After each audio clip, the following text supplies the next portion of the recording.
የለምና ስፍራ ለእንግዶች ማረፊያ ግርግም አስተኛችሁ በከብቶች ማደሪያ። ሰላም ጤና ይስጥልን የተከበራችሁ አድማጭ ተመልካቾቻችን እንደምን ሰነበታችሁ? እንደምን አላችሁ? እንኳን ለጌታችን ለመድኃኒታችን ለኢየሱስ ክርስቶስ የልደት በዓል በሰላም አደረሳችሁ አደረሰን እያልን ከድሬዳዋ ብዙኃን መገናኛ ድርጅት ወደ እናንተ የሚቀርብላችሁ ልዩ የበዓል ፕሮግራማችን የተከታተላችሁ ትገኛላችሁ። እንግዲህ ፕሮግራሙን ወደ እናንተ በማድረስ እኔ አብይ አለሙ በካሜራው ከምንተስኖት አዳነ እንዲሁም ከፈሊል ጋር አብረናችሁ ቆይታ የምናደርግ ይሆናል። እንደዚህ እምር ድምቅ እንድንል ያደረገችን ኤልሻዳይ የባህል አልባሳት ናት። ኤልሻዳይ የባህል አልባሳት ለተለያዩ የባህል ሰዓቶች የሚሆኑ አልባሳቶችን አዘጋጅታ ለእናንተ ታቀርባለች። ቦታዋም በገንደ ቆሬ የባህል አልባሳት እንዲሁም ኮኔል የባህል አልባሳት ማግኘት ትችላላችሁ። የተከበራችሁ ተመልካቾቻችን እንግዲህ እኛም የገና በዓልን ልዩ ፕሮግራም ወደ እናንተ እያደረስን ቆይታ እናደርጋለን። አሁን የምንገኘው በቅዱስ ሚካኤል ቤተክርስቲያን ነው። በ1888 ዓ.ም በድሬዳዋ የመጀመሪያው ቤተክርስቲያን ተመስርቶ ለ123 ዓመታት ያክል ምእመናን እየተገለገሉበት የሚገኙት ቤተክርስቲያን ነው። እኛም በዛ ተገኝተን የገና በዓል ልዩ ፕሮግራማችንን ወደ እናንተ የምናደርስ ይሆናል። እስከ ፕሮግራማችን ፍጻሜ ድረስ አብራችሁን ቆዩ። የለምና ስፍራ ለእንግዶች ማረፊያ ግርግም አስተኛችሁ በከብቶች ማደሪያ። የተከበራችሁ አድማጭ ተመልካቾቻችን እንኳን ለጌታችን ለመድኃኒታችን ላም አደረሳችሁ አደረሰን እያልን ከድሬዳዋ ብዙኃን መገናኛ ድርጅት ወደ እናንተ የሚቀርብላችሁ የገና በዓል ልዩ ፕሮግራማችን ጀምሯል። እንግዲህ በፕሮግራማችን መጀመሪያ ላይ የሚሆነው ከርዕሰ አድባራት ወገዳማት ደብረ ምሕረት ቅዱስ ሚካኤል አምደ ሃይማኖት ሰንበት ትምህርት ቤት ጋር ዝማሬን አብረን እንዘምራለን። እስከ ፕሮግራማችን ፍጻሜ ድረስ አብራችሁን ቆዩ። የለምና ስፍራ ለእንግዶች ማረፊያ ግርግም አስተኛችሁ በከብቶች ማደሪያ ድንግል ፈጣሪዋን ወለደችው በመጠቅለያም ተቀለለችው። የለምና ስፍራ ለእንግዶች ማረፊያ ግርግም አስተኛችሁ በከብቶች ማደሪያ የለምና ስፍራ ለእንግዶች ማረፊያ ግርግም አስተኛችሁ በከብቶች ማደሪያ ጨነቃት ጠበባት ያለዊት ከተማ የጌታ መወለድ ታምሩ ተሰማ። ወረደ መላኩ ምስራች ሊያወራ የሕፃኑ ክብር በምድር አበራ። የምስጢር ግሩም ነው ከቶም አይነገር ማርያምን በልቧ ትጠብቀው ነበር። ድንግል ፈጣሪዋን ወለደች በመጠቅለያም ተቀለለች። የለምና ስፍራ ለእንግዶች ማረፊያ ግርግም አስተኛችሁ በከብቶች ማደሪያ። የተከበራችሁ አድማጭ ተመልካቾቻችን እንኳን ለጌታችን ለመድኃኒታችን ለኢየሱስ ክርስቶስ የልደት በዓል በሰላም አደረሳችሁ አደረሰን እያልን ከድሬዳዋ ብዙኃን መገናኛ ድርጅት ወደ እናንተ የሚቀርብላችሁ የገና በዓል ልዩ ፕሮግራማችንን ወደ እናንተ እያደረስን እንገኛለን። እንግዲህ ዛሬ የተገኘነው በርዕሰ አድባራት ወገዳማት ደብረ ምሕረት ቅዱስ ሚካኤል አምደ ሃይማኖት ሰንበት ትምህርት ቤት የመግቢያ መዝሙር ዘምረውልን በዛ ነው ፕሮግራማችን የጀመርነው። አሁንም ስለ ገና በዓል ምንነትና ከበዓሉ ጋር ተያይዘው ስለሚነሱ ክርስቲያናዊ ጥያቄዎች ምላሽ ለመስማት ለመማማር እዚህ ተገኝተናል። ከአባታችን መጋቢ ብሉይ ሰምረአብ ገብሬ ጋር ነው አብረን ቆይታ የምናደርገው። እስከ ፕሮግራማችን ፍጻሜ ድረስ አብራችሁ እንድትቆዩ እንጋብዛለን። አባታችን ፈቃደኛ ስለሆኑልን ከልብ እናመሰግናለን። እኛም ስለጋበዛችሁኝ አመሰግናለሁ። እሺ እንግዲህ አባታችን የጌታችን ኢየሱስ ክርስቶስ የልደት በዓልን አስመልክተን የበዓሉ ቀን እንግዲህ እዚህ ተገኝተን በዓሉን እያከበርን እንገኛለን እና እስኪ ገና ከሚለው እንነሳና ገና ማለት ምን ማለት እንደሆነ እሱን አንስተውልን እንቀጥላለን።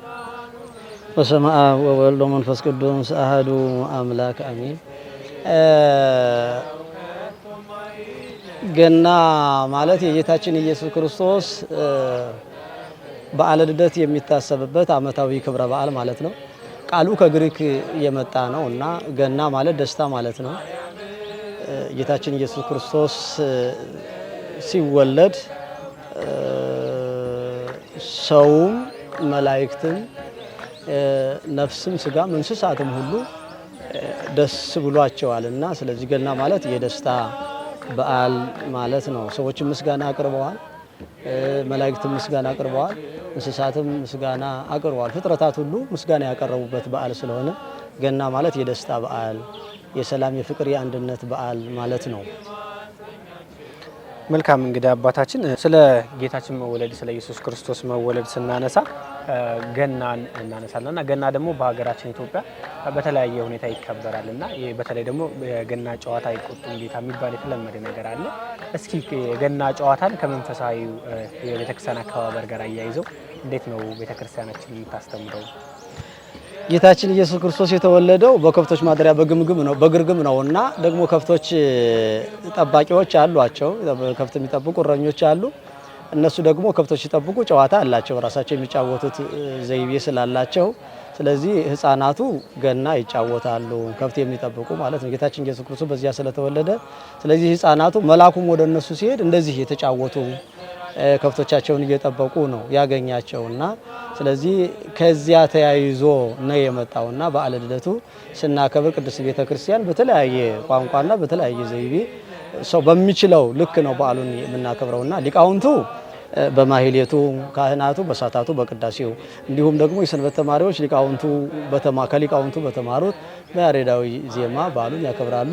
አባቶቻችን እናቶቻችን ደግሞ ከልደቱ ጋር ተያይዞ ባለው ከዚያ ሲያያዝ በመጣው ተነስተው ገና እየተጫወቱ በገና በዓሉን ያከብራሉና ስለዚህ እግዚአብሔር መላእክት ከዚያ ብርሃንም ነበር አካባቢ እግዚአብሔር መልአክ ሲመጣ ብርሃን ስለነበረ ስለዚህ እነሱ የመሸም አልመሰላቸውም ህፃናቱን ገና እየተጫወቱ ነበርና በኋላም ሄደው ለቤተሰቦቻቸው ተናግረዋል እና ያኔ ቤተሰቦቻቸው ለምን መሸ ለምን በጊዜው አልመጣችሁም ብለውም አልተቆጧቸውም። ስለዚህ የደስታ በዓል ስለሆነ ወላጆችም አይቆጡም። ለዚያ ነው በገና ጨዋታ አይቆጡም ጌታ የሚለው ለዚያ ነው። አይቆጡም ለምን እንዲሆነ ለምን ከብቶችን አልጠበቃቸውም ለምን ወደዚህ ያልሄዳቸውም ለምን እንደዚህ ያላደረጋቸውም ብለው አይቆጧቸውም። ያኔ የደስታ በዓል ስለሆነ ሁላቸውም በፍቅር ሆነው ስለሚጫወቱ ለምን ይሄን አደረጋችሁም ተብሎ ሌላ ተጓዳኝ ስራ አልሰራችሁም ተብለው ኃይለ ቃል ስለማይነገሩ ለዚያ ነው የደስታ በዓል ነው። የተከታተላችሁ የምትገኙት ከድሬዳዋ ብዙኃን መገናኛ ድርጅት ወደ እናንተ እየቀረበ ያለውን የገና በዓል ልዩ ፕሮግራም ነው። እንኳን ለጌታችን ለመድኃኒታችን ለኢየሱስ ክርስቶስ የልደት በዓል በሰላም አደረሳችሁ አደረሰን እያለን እንግዲህ ከአባታችን ጋር የምናደርገውን ቆይታ እንቀጥላለን። እንግዲህ አባታችን ስለ ኢየሱስ ክርስቶስ ሰው መሆኑ ስለ ኢየሱስ ክርስቶስ መወለድ ስናነሳ ቅድም እያነሱ ነበር፣ ስለ ፍቅሩ ስለ ትሕትናው እያነሳን ነበርና እስኪ ትንሽ ሰፋ አድርገው ይንገሩን። ከሰማያ ሰማያት ወርዶ ከድንግል ማርያም ተወልዶ ኢየሱስ ክርስቶስ ለኛ ብሎ ሰው የመሆኑን ሚስጥር ፍቅሩን፣ ትሕትናውን ትንሽ ሰፋ አድርገው። እሺ የጌታችን ኢየሱስ ክርስቶስ ፍቅሩ፣ ትሕትናው በፍጡራን አንደበት ተነግሮ አያልቅም። የፍጡራን አእምሮ አስቦ አይደርስበትም። ግን አባቶቻችን ያስተማሩን ያህል መድኃኔ ዓለም ክርስቶስ ራሱም አስተምሮናል።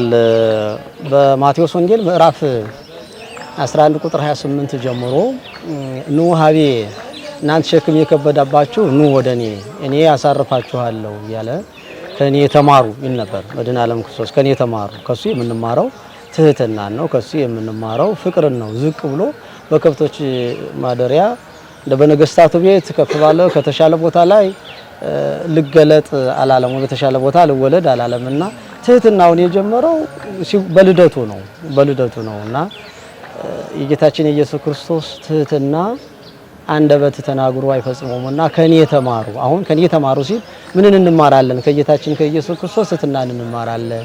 እንደ ደቀ መዛሙርቱን ዝቅ ብሎ የደቀ መዛሙርቱን እግር ሲያጥብ እናየዋለን። ሲላላክ እናየዋለን። ሲታዘዝ እናየዋለን።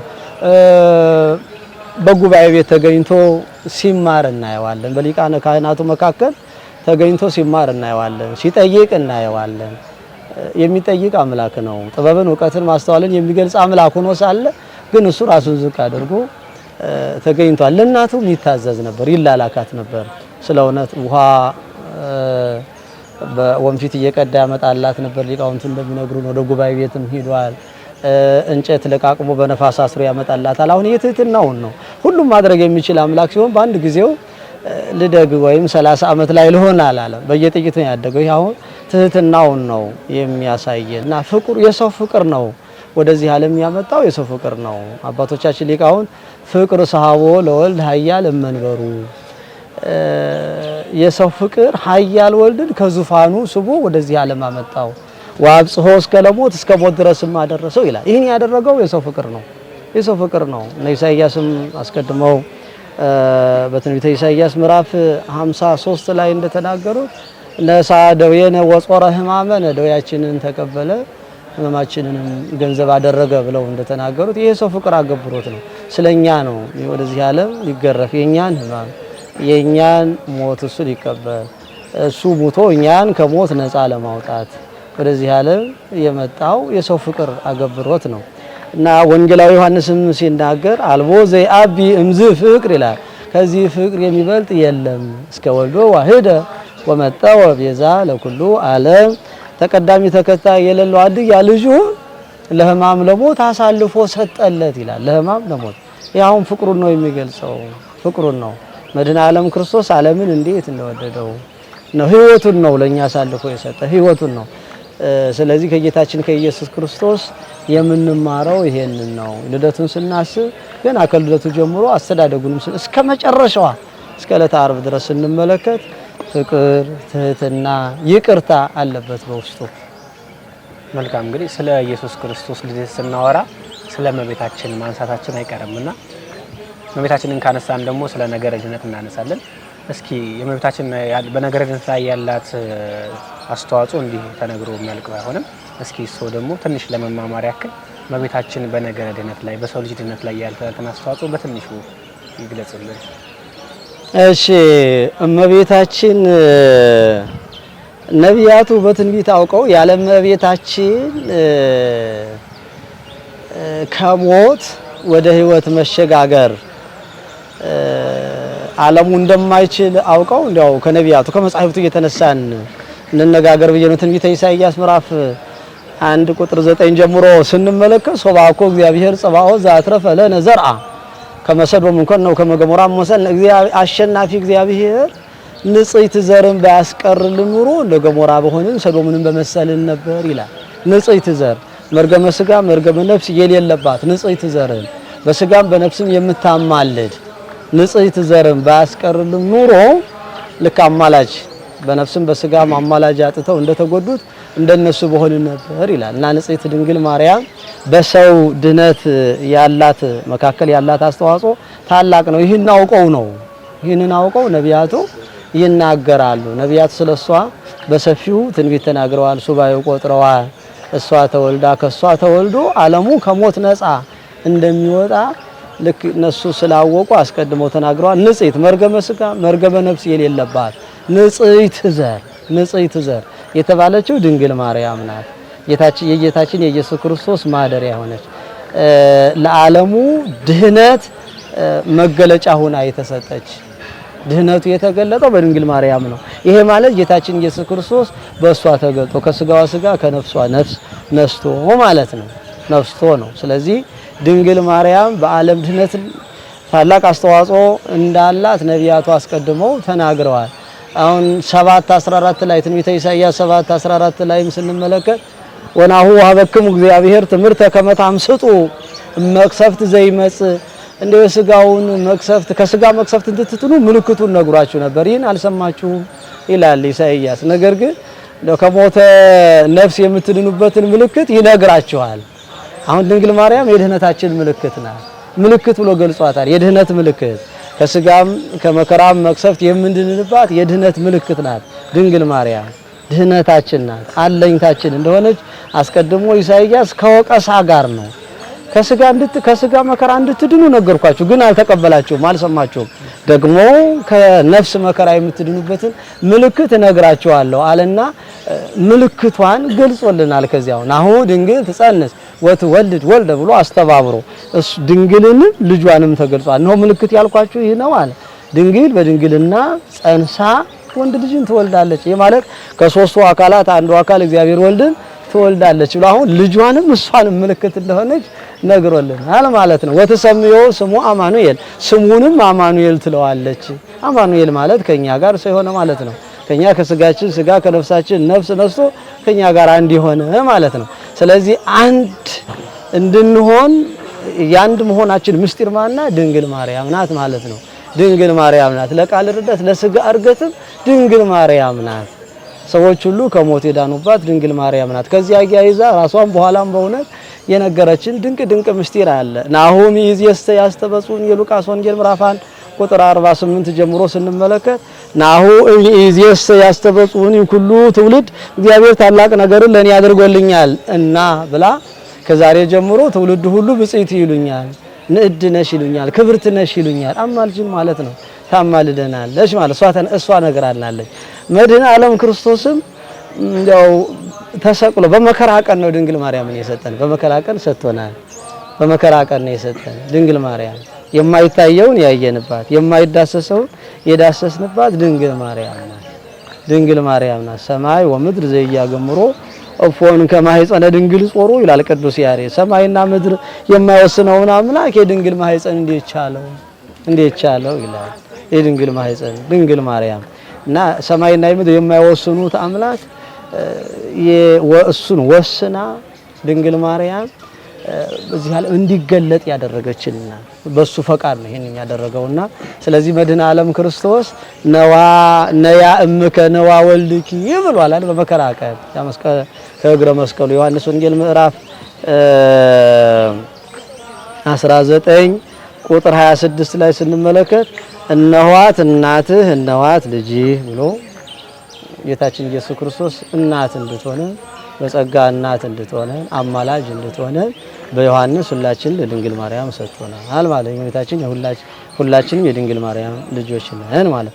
በዮሐንስ ደግሞ ድንግል ማርያም ለሁላችን ምናችን ናት? እናታችን ናት፣ አማላጃችን ናት ማለት ነው።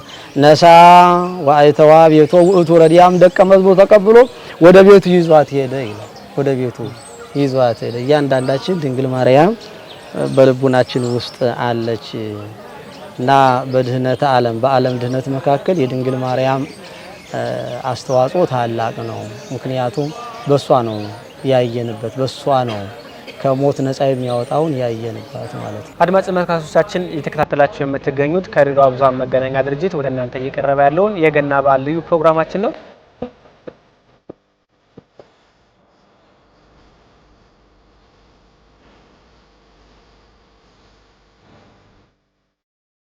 ተከታተላችሁ የምትገኙት ከድሬዳዋ ብዙኃን መገናኛ ድርጅት ወደ እናንተ እየቀረበ ያለውን የገና በዓል ልዩ ፕሮግራም ነው። እንግዲህ የገና በዓል ልዩ ፕሮግራማችን አሁንም እንደቀጠለ ይገኛል። ከአባታችን ከመጋቤ ብሉይ ሰምረአብ ገብሬ ጋራ ነው አብረን ቆይታ እያደረግን የምንገኘው። እንግዲህ ስለ ጌታ ያወራን ነው፣ ስለ ኢየሱስ ክርስቶስ መወለድ ያወራን ነውና ከዚህ ጋር ተያይዞ የጌታችንን ልደት በተመለከተ ሰብአ ሰገል ከሩቅ ሀገር የመምጣታቸው የእረኞችንም እያነሳን ነበረ። እስኪ እሱም ላይ ትንሽ ሰፋ አድርገን እንጫወትበት። በተለይ ደግሞ ሰብአ ሰገል ከሩቅ ሀገር የመምጣታቸው ሚስጥር ስለሱ እናንሳ እስኪ። ሰብአ ሰገል ከሩቅ ሀገር መጥተዋል። እንግዲህ የጌታችን የኢየሱስ ክርስቶስ የልደቱ በረከት ነው የጠራቸው። ከልደቱ በረከት እንዲያገኙ የጌታችን የኢየሱስ ክርስቶስ ፈቃዱ ስለሆነ ያ አምጥቷቸዋል። መቼም እግዚአብሔር ካልፈቀደ አይሆንም። የማቴዎስ ወንጌል ምዕራፍ 2 ቁጥር 1 ጀምሮ ስንመለከት ነው የምናገኘው ሙሉ ታሪኩንና ፈቃድ እግዚአብሔር ስለሆነ ነው። ምክንያቱም መድኃኔ ዓለም ክርስቶስ አምላከ ሕዝብ ወአሕዛብ ነው። የሕዝብም የአሕዛብም አምላክ ነው። አምኖ ለመጣ ሁሉም ድህነት ያገኛል። መድኃኔ ዓለም ክርስቶስ በዮሐንስ ወንጌል ለዘመጽሐቤ እያወጽኦ ወይሰድዶ አፍአ አምኖ የመጣውን ወደ ውጭ አልሰደውም ይላል። አምኖ የመጣውን ሁሉ የሚቀበል አምላክ ስለሆነ የልደቱ በረከት ተሳታፊዎች እንዲሆኑ እግዚአብሔር ፈቅዶላቸው መጥተዋል። ከምስራቅ ከሩቅ ሀገር መጥተዋል እና የመጡበት ምክንያቱ የነቢያት ትንቢትም ይፈጸም ዘንድ ነው። ትንቢተ ነቢያት አስቀድመው እኒሄ የሩቅ ሰዎች ወይም ደግሞ እኒህ የምስራቅ ሰዎች እጅ መንሻ ይዘው እንደሚመጡ አስቀድሞ ትንቢት ተነግሯል። መዝሙረ ዳዊት መዝሙር 71 ቁጥር 10 ላይ ስንመለከት ነገሥተ ተርሴስ ወደ ሰዓት አምሃ ያበውኡ ነገሥተ ሳባ ወአረብ ጋዳ ያመጹ ይላል። የተርሴስና የደሴያ ሰዎች እጅ መንሻ ያቀርቡልሃል ይላል። እጅ መንሻ ያቀርቡልሃል። ነገሥተ ሳባ ወአረብ ጋዳ ያመጹ የአረብና የሳባ ነገስታትም ደግሞ ምን ይላሉ? እጅ መንሻ ያቀርቡልሃል ይላልና እኒህ የሩቅ ሰዎች ሰብአ ሰገል እጅ መንሻ ያመጡልሃል፣ ወርቅ፣ ዕጣን፣ ከርቤ ያመጡልሃል። በልደቱ እንደሚያመጡለት በትንቢት ተነግሯል አስቀድሟል። ስለዚህ ትንቢተ ነቢያት ይፈጸም ዘንድ አንዱ ይህ ነው። ሌላው እንዳልኩ ቅድም እንዳልኩ ከልደቱ በረከት ያገኙ ዘንድ እግዚአብሔር ስለፈቀደላቸው እነኚህ ሰዎች መጥተዋል። አባታቸው ይሄን ወርቅ፣ ዕጣን፣ ከርቤ እንዲያመጡ የእግዚአብሔር ፈቃድ ነው። ይሄ ወርቅ፣ ዕጣን፣ ከርቤ ደግሞ እንግዲህ ከአዳምና ከሔዋን ጀምሮ ሲያዝ የመጣ ነው። እንደው ታሪኩ እንኳን ሰፊ ነው፣ ግን ነካ አድርገ ነው ብናልፍ ጥሩ ነው ብዬ አስባለሁና አዳም ሔዋንን ያው የትዳር ረዳት እንድትሆነው ጓደኛ እንድትሆነው ተሰጥቶታልና እንግዲህ ረዳት አንዱ ከዝሙት መጠበቅ ነው፣ መጠበቅም ስለሆነ አንዱ እና አዳም ሔዋንን የፍቅር ጥያቄ ጠየቃት ይላል እና ሥላሴ እጅ መንሻዋን ማጫዋን አምጣሉት፣ እጅ መንሻዋን አምጣሉት እና ሥላሴ አዳምን እንዲህ ያሉት፣ አዳም ደግሞ እናንተ የማታውቁትን የምን አለኝ ነው ብሎ ጥያቄ ያቀረበ። ሥላሴ መላእክትን ሚካኤልን፣ ገብርኤልን፣ ሩፋኤልን 300 ወቄት ወርቅ፣ ዕጣን፣ ከርቤ ወስዳችሁ ስጡት። አዳም ወስደው ሰጡት። አዳም ተቀብሎ ንስሕ ፄኪ ብሎ ለሔዋን ሰጣት ይላል። ከዚያ ሲያያዝ እንግዲህ ወደ ታች ወርዷል፣ ወደ ፋርስ ባቢሎን ደርሷል። በኋላ ላይ ልክ ከነ ሶሎሞን ከነ ዳዊት ከነ ሶሎሞን ንግስና በኋላ የፋርስ የባቢሎን ሰዎች እየወጡ የኢየሩሳሌምን ነገስታት እየማረኩ በቤተ መቅደሱ በቤተ መንግስቱ ያለውን ወርቅ፣ ዕጣን፣ ከርቤም እየወስዱ የማረኩ ይወስዱ ስለነበረ ስለዚህ ያ ወርቅ፣ ዕጣን፣ ከርቤ ተማርኮ ፋርስ ባቢሎን ወርዶ ስለነበረ በዚህ በትንቢተ ኢሳይያስ ምዕራፍ 8 ቁጥር 3 ጀምሮ ስንመለከት ታሪኩን እናገኘዋለን፣ በሰፊው ተጽፎ እናገኘዋለን እና ስለዚህ በአንድም በሌላም ጌታችን ኢየሱስ ክርስቶስ ሲወለድ እነኚህ የሩቅ ሰዎች ምን ይዘው መጡ? ያንን ወርቅና ዕጣን ከርቤ ይዘው መጡ። ስለዚህ የእናቱን ምርኮ መለሰ ማለት ነው። መድኃኔ ዓለም ክርስቶስ አሁን ሲወለድ ልደቱ ምርኮ መመለስ ስለሆነ የእናቱን ስጦታ መለሰ። የሔዋንን ስጦታ ተማርኮ የነበረው የሔዋንን ስጦታ መለሰ ማለት ነው። ሶሎሞን ቤተ መቅደሱን ሲያሰራ መንፈስ ቅዱስ ጠብቆት ላሰራበት ብሎ አላሰበምና ተጠብቆ ነው የኖረውና ከዚያ በኋላ ኢሳይያስ እንደተናገረው ዘንበለ ያይመር ሕፃን ሰሚዐ አቡሁ ወእሙ ሕፃን ክርስቶስ አበ እመ ብሎ መናገር ሳይችል የሰማርያን ምርኮ ይካፈላል ይላል። የሰማርያን ምርኮ ይካፈላል እና ያመጣል።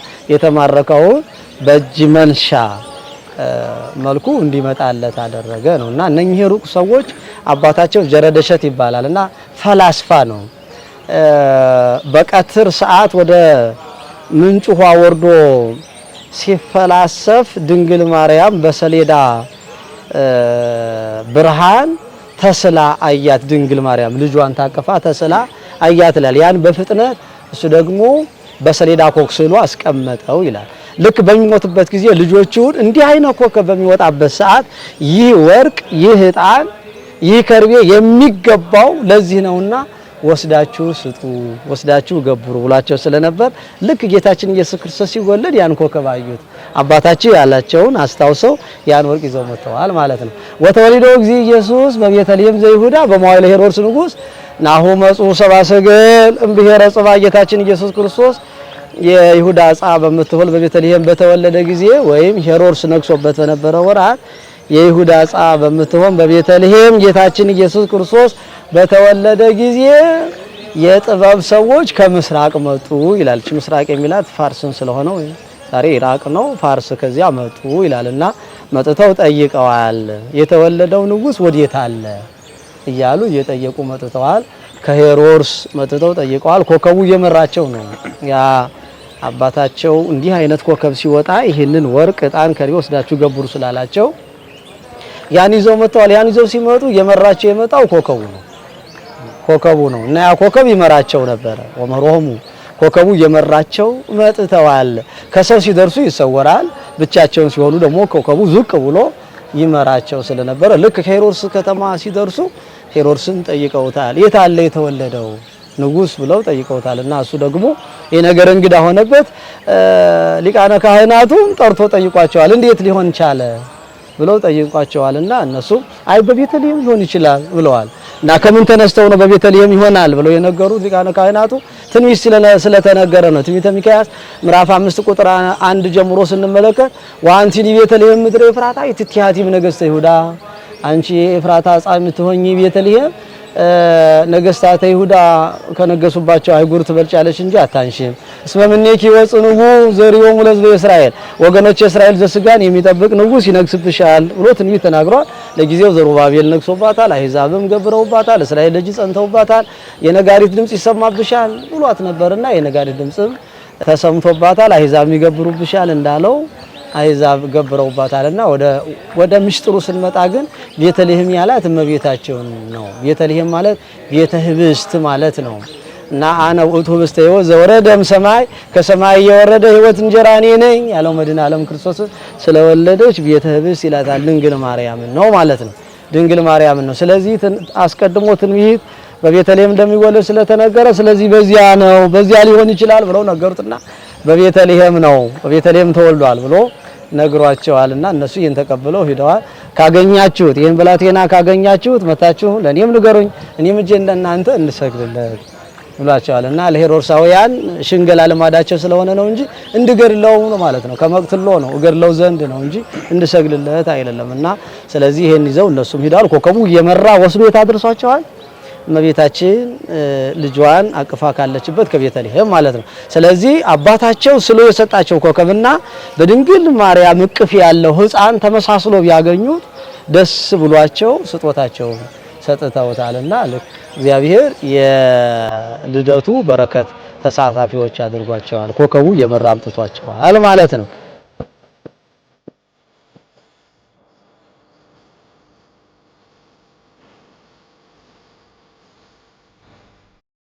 የተከበራችሁ አድማጭ ተመልካቾቻችን ከድሬዳዋ ብዙኃን መገናኛ ድርጅት ወደ እናንተ እየቀረበላችሁ የሚገኘው የገና በዓል ልዩ ፕሮግራማችን ወደ መጠናቀቂያው እየደረስን እንገኛለን።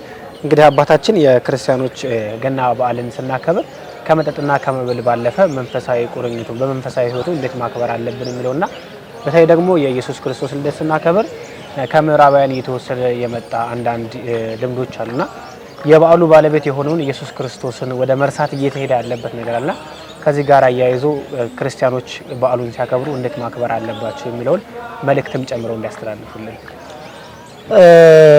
የበዓሉን ታሪክ ማወቅ ነው። አሁን በምንድነው የምናከብረው? በዓሉን እንዴት እናክብረው? በመብል በመጠጥ ነው የምናከብረው? በምስጋና ነው የምናከብረው የሚለውን ለመረዳት የበዓሉን ታሪክ ማየት ነው። ጌታችን ኢየሱስ ክርስቶስ የተወለደው በየት ነው? በከብቶች ማደሪያ። በከብቶች ማደሪያ መካከል አካባቢ ደግሞ እነማን ነበሩ? ሕፃናት ነበሩ። ሕፃናት መጠጥ ይጠጡ ነበር? ሕፃናት ይሰክሩ ነበር? አይደለም፣ አይሰክሩም። ሕፃናት እንደዚህ አይደሉም። ከዚያ ውጪ ናቸው፣ ከመጠጥም ውጪ ናቸው። ለዚያም ነው የእግዚአብሔር መልአክ መጥቶ ያበሰራቸው ማለት ነው። ለእናንተም ለዓለሙም ድህነት የሚሆን የምስራች ነግራችኋለሁ ብሎ ነው የነገራቸው። ስለዚህ የበዓሉ ዋናው ዓላማ ይሄ ነው፣ ምስጋና ነው። ከዚያ በኋላ አመስግነዋል። በአንድ ላይ ሆነው መላእክትም ኖሎትም በአንድ ላይ ሆነው ምስጋና። ስለዚህ በዓሉን ያከበሩት በምስጋና ነው። አሁንም ቤተክርስቲያን በዓሉን የምታከብረው በምስጋና ነው። ምክንያቱም በዓሉ የምስጋና በዓል ስለሆነ ነው። መላእክትና ኖሎት አንድ ላይ ሆነው ምስጋና ነው ያቀረቡት። ከአብ ከመንፈስ ቅዱስ ጋራ በአንድነት ምስጋና ይገባል ብለው ነው። ወሰላም በምን ስምረቱ ለሰው ልጅም ይቅርታ ተሰጠው እያሉ ነው ያመሰገኑት። እና በምስጋና በዓሉን ያሳለፉት በዚያ ልክ ነው በዓሉን ያሳለፉት። እና ቅዱስ ያሬድም ሌሎችም ሊቃውንት ሲገልጹት ዮም አሃደ መሬት ኮኑ መላእክት ወሰብ ከመ ይሰብሑ ለክርስቶስ በቃለ አሜን፣ በሃይማኖት ቃል መድኃኒታችን ኢየሱስ ክርስቶስን ያመሰግኑት ዘንድ ዛሬ ብሎ ነው የሚጀሩት። ዛሬ ምንጊዜም ዛሬ ነው በዓሉ፣ ምንጊዜም ዛሬ ነው፣ የማይሰለች ነው። ምንጊዜም አዲስ ስለሆነ ሁልጊዜ አዲስ ነው። ሰብሑ ለእግዚአብሔር ስብሐት አዲስ፣ እግዚአብሔርን አዲስ ምስጋና አመስግኑ። አሁን አዲስ ምስጋና የሚመጣ ሆኖ አይደለም፣ ግን ነግቶም ያው ነው፣ መሽቶም ያው ነው፣ የማይሰለች ስለሆነ ማለት ነው። ምግብም ልብስም ኃይልም ብርታትም ስለሆነ የእግዚአብሔር ቃል ለመላእክትም ይኸው ነው፣ ምግባቸው ኃይላቸው ብርታታቸው ሆኗቸው የሚኖረው ምስጋና ስለሆነ ማለት። ስለዚህ ዛሬ ይላል ዛሬ ብለው ነው አባቶች የሚገልጹት። መላእክትና ሰዎች አንድ ሆኑ ይላል። አደ መሬት ሆኖ አንድ መንጋ ሆኑ፣ አንድ ማህበር ሆኑ ማለት ነው። አንድ ማህበር ሆኖ በዓሉን ያከበሩት በምስጋና ነው። በዓሉን ያከበሩት የምስራች በመንገር ነው። ደስ ይበላችሁ ማለት ነው።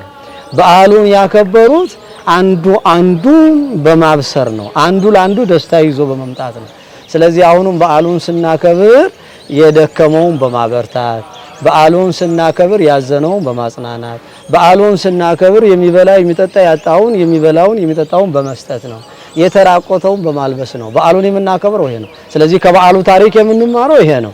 መድኃኔ ዓለም ክርስቶስ እሱ ምንም አልነበረውም። እሱ ተራቆተ፣ እሱ እየተበረደ ግን እኛን ያለብስ ነበር።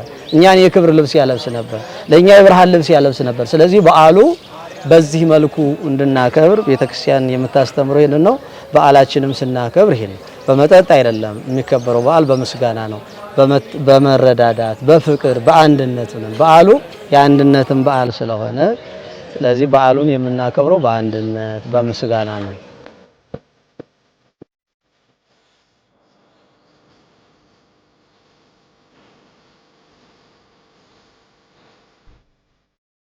ተተከታተሉት የቆያችሁት ከሬዲዮ ብዙሃን መገናኛ ድርጅት ወደ እናንተ ሲቀርብ የነበረውን የገና በዓል ልዩ ፕሮግራማችን ነው። እንግዲህ ፕሮግራማችንን ልንጨርስ እዚህ ቦታ ደርሰናል። እዚህ ሰዓት ላይ ደርሰናል። የመጨረሻው ፕሮግራማችን የሚሆነው መጀመሪያም እንደገባንበት ዝማሬን እንዘምራለን። ከሰንበት ትምህርት ቤት ተማሪዎች ጋር ዝማሬን እንዘምራለን። ተወልደ ኢየሱስ በቤተልሔም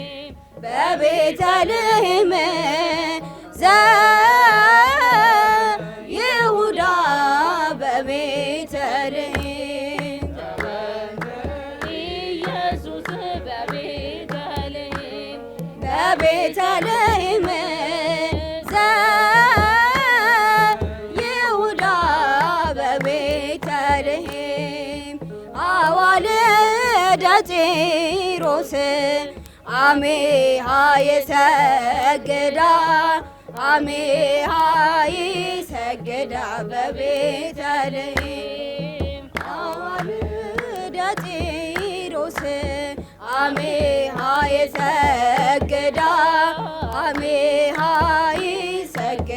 በቤተልሔም ተወልደ ኢየሱስ በቤተልሔም